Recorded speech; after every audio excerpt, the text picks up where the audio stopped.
Hey, what is up, YouTube? It's Rich. All right, welcome to a Storyteller Spotlight.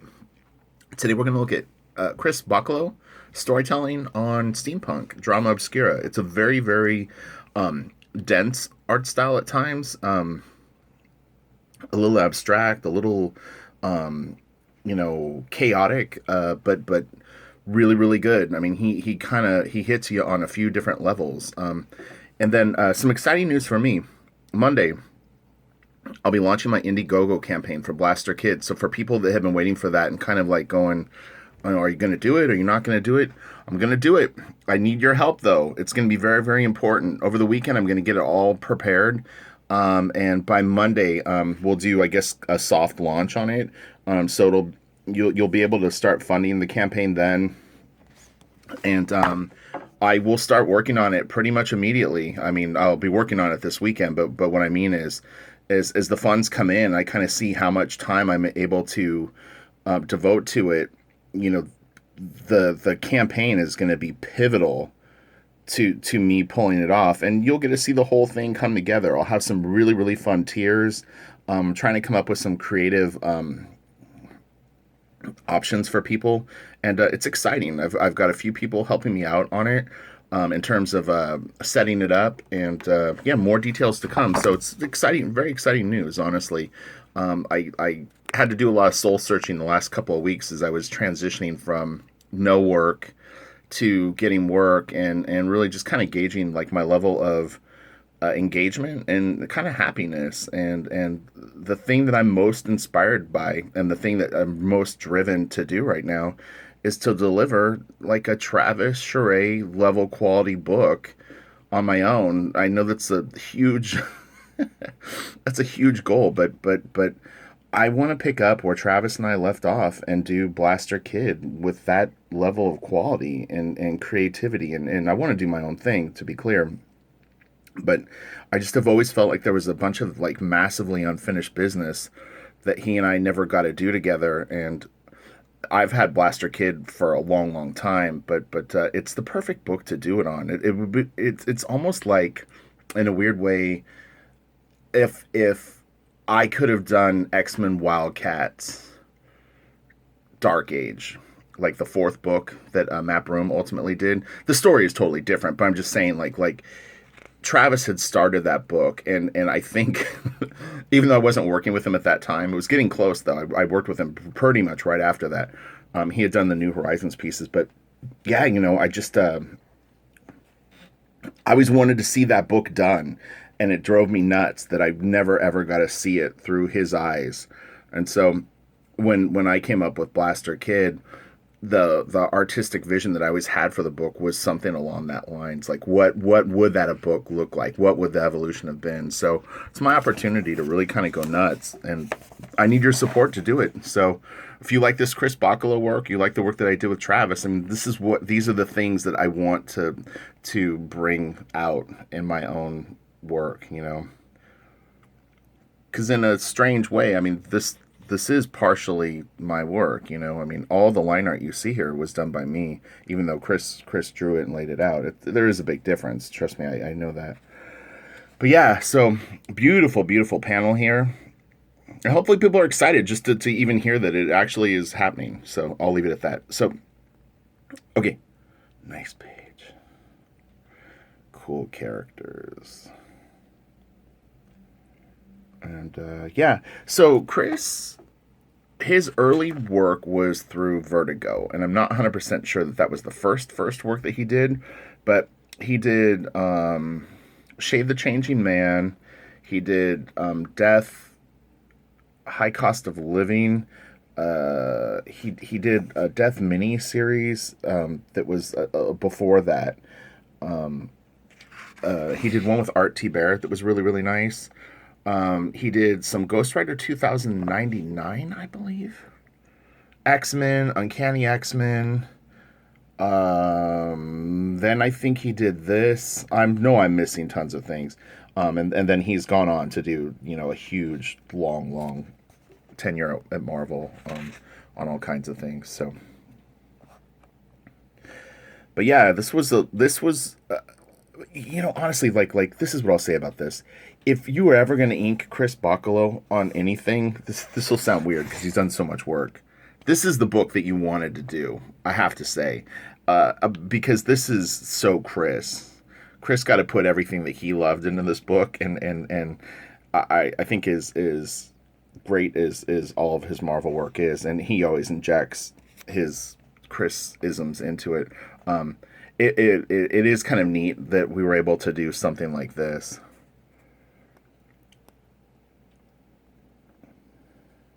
So I feel very, very fortunate that of all the projects that I was able to work with him on, it was this. And I would say I'm very, very proud of the fact that this is 100% Chris and I. There are no fill-in pages. We did 12 issues. Some of them were oversized. It was about 2 years worth of work. And yeah, there's not a single page that wasn't he and I. And I'm really, really proud of that. I think it's, sometimes it was hard. You get it down at the wire, and you wish that you could have maybe like spent more time on things and all that, but I don't know. Having a bunch of fill-in pages in this book would kill me. Like I would never enjoy it the same. This is a big blow up of the shot right here. Because when they collect, sometimes the page order gets a little out of hand for double page spreads later. So they have to sometimes add, I won't know if you call it a filler page, but it's kind of what it is. It could be a chapter header or whatever. This is really cool. I always love like going back and like looking at this stuff, especially right now as I'm kind of ready to take on this other journey. It's always good to see really, really unique storytelling. I'm a big fan of a lot of different stuff, though. I think that I am very, very fortunate in that although I see things coming out in my art, I really, I love J. Scott Campbell. I love Joe Madureira. I love Chris's work. And just those types of interests, Disney movies, animation, it all adds to a different flavor to your work. I remember doing this page. This was one of the faster 2-page spreads, honestly, because it was not a ton of stuff.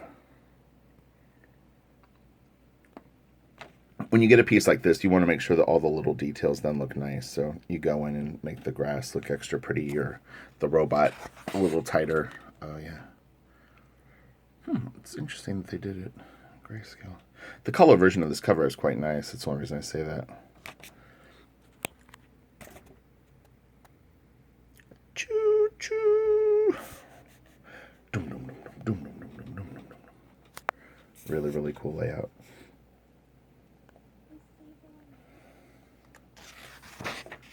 Man, it's so cool. Yeah, really, no one draws like Chris. I have to say that, like, he's his own person, that is for sure.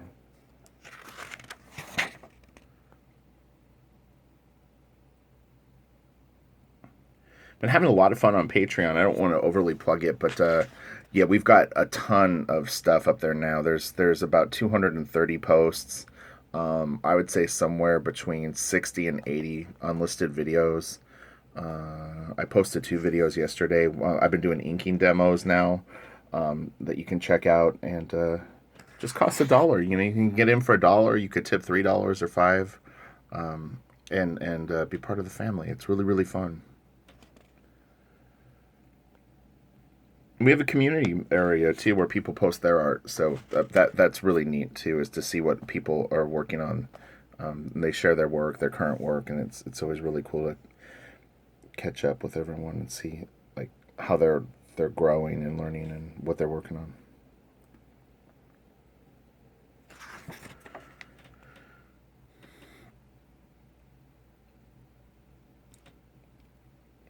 These little 12-panel pages, actually, he does them really well.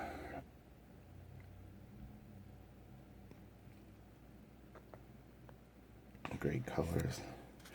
James Rochelle, who just recently passed away, colored quite a bit of this graphic novel, this chunk of the comic books. So I'll give him a shout out, because he's going to be sorely missed. He already is, but I mean, it's like I think everyone's still in shock a little bit. But yeah, really nice guy, really great colorist, and he worked in house at Wildstorm, so I knew him for quite a long time. Oh, the lettering. It's the only book that I've ever worked on where the lettering got criticized online. was kind of funny, like because when Absinthe talks, like he goes through like multiple fonts depending on, I guess, like what his enunciation and emphasis is, and in the earlier issues it was like pretty wild, and yeah, I saw criticism of it. Like, what is up with the lettering? I think overall this stuff though reads quite clear. Sorry, it's a little out of focus.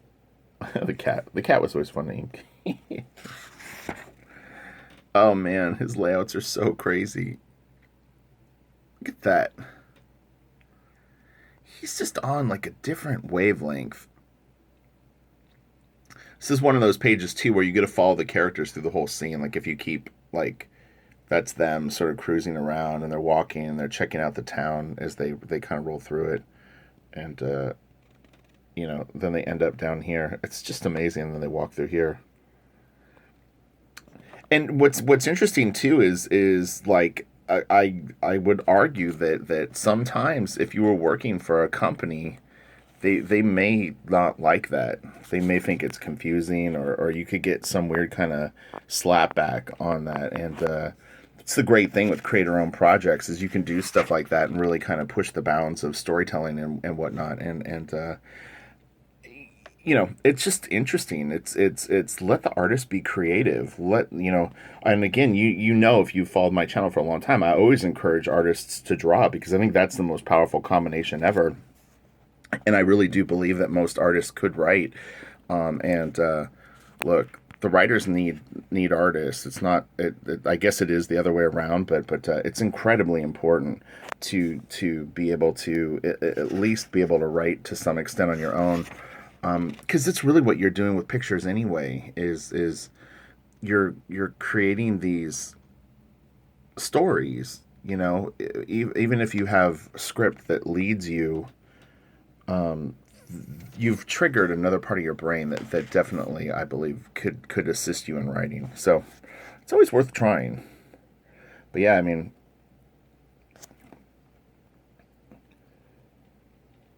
man, that's so nice. Really, really interesting page. And people would ask me when I would work on Chris, like, how do you tell what's going on? And what ends up happening is you get used to seeing little pieces of costume in some of the more tricky panels to read, and like this is probably Faust. I'm not reading ahead, but yeah, like you start to know like someone's eyebrow, and then you can spot like their face, or it'll be like a little piece of the shoulder pad, and you kind of recognize that, and then it helps you like locate the rest of the stuff. Because even like on a page like this, like where's the guy's head? I'm having trouble seeing. Oh, it's back. Hold on, let me see. I have to look at the page, not the camera. Oh, that's crazy. I have no idea. Oh, okay. I see. It's a different character. I was thinking it was Cole. Oh, it is Cole. There's Cole right there. Here, we'll soak in this whole layout. Man, that is really cool.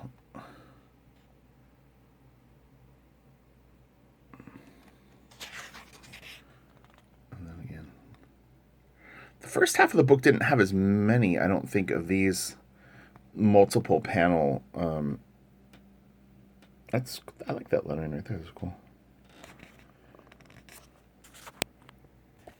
Yeah, I think the first half of the book didn't have as many of the like 9, 12, and 16 panel pages. I could be wrong. I always seem to find this collection easier than my first book. There's two books. One collects issues 1 through 5, which issue 1 and 5 I think were oversized, and then issues 6 through 12 are in here, and 12 is like oversized. And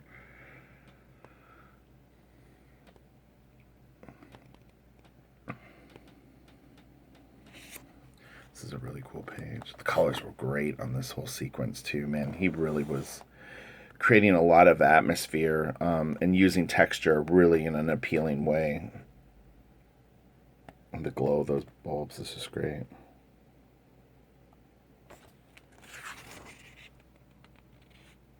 So I'm gonna go for like 5 more minutes, and then I'll call it. And tomorrow we'll do a super fun Sunday. And I gotta get researching on the Indiegogo campaign, and at least get the soft launch set up.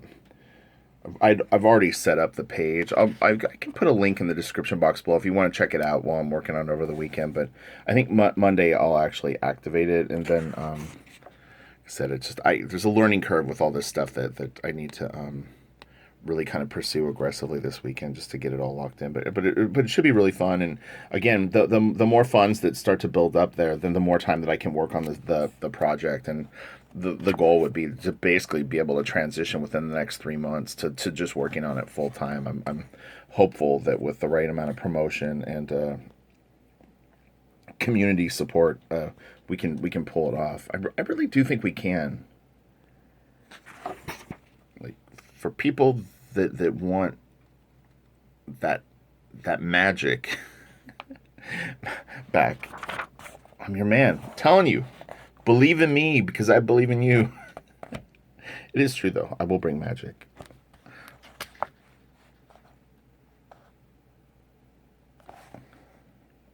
It's cool.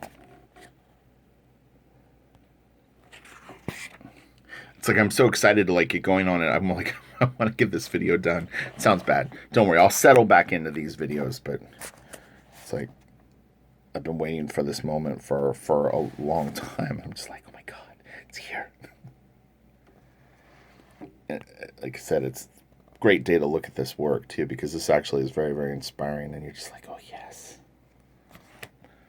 I can do stuff like this, and I don't have to worry about like someone telling me that it's too weird or too dense or whatever it is. You know, you can just go for it.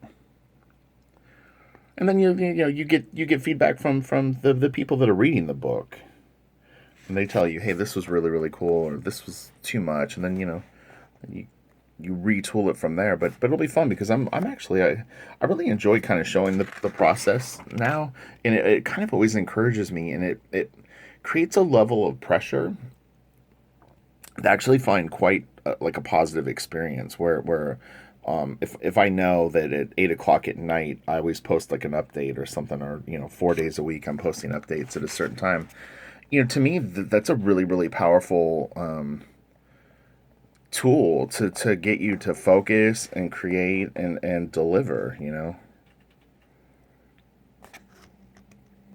that's really cool. Oh yeah, the chain panels.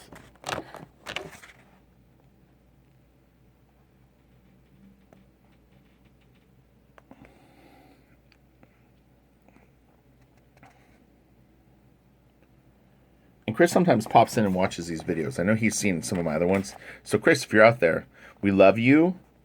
We love your art. And it's always exciting to see you draw anything. I saw that Spider-Man cover that you posted recently on Twitter was amazing. It was so good. I love the scales on the monster, and I love the shadow that you cast, and the way that you lit Spider-Man was awesome. It was really, really good. I think I own this original. I'm pretty sure.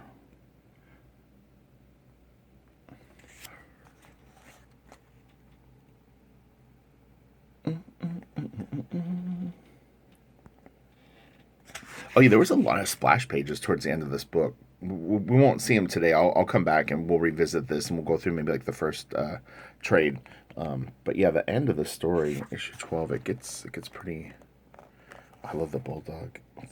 He's got like the wheels, and he smokes.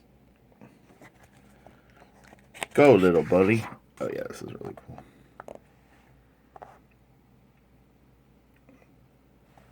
It's sad, enough time has gone by. Some of the characters, I can't remember their names.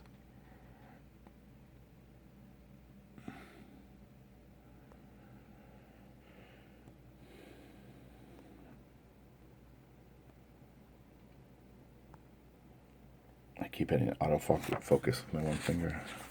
And shout out to Joe Kelly, too, because Joe did a great job on this. Joe and Chris, they brought it.